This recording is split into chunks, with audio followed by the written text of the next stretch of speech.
काजल राघवानी हो बेटा, मूड बनने में टाइम लगता है। ये एक आदमी नहीं कर सकता है। मैं नहीं बोलता हूँ। आजादी सलग गई नहीं तो फिर सोच लिया अपन हाल। ये है वो है दिस है दैट है, बहुत मार मारो। पवन सिंह सर कुकुर लोग से डराइए बस।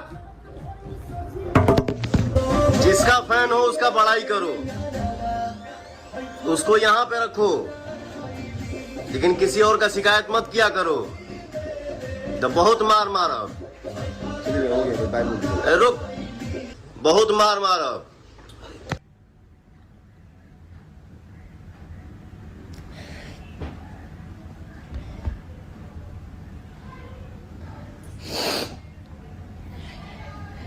बुज़दिल लोग कर सकते हैं, जो एक दूसरे को दबाना चाहते हैं ना, वो लोग कर सकते हैं।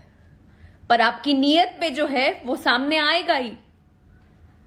आपकी जो नीयत है वो आपके सामने आएगा। मेरी जो नीयत है वो मेरे साथ ही रहेगी, क्योंकि मैंने आज तक किसी का बुरा नहीं किया। मेरा हर किसी ने नाम बदनाम किया, लेकिन मैंने कभी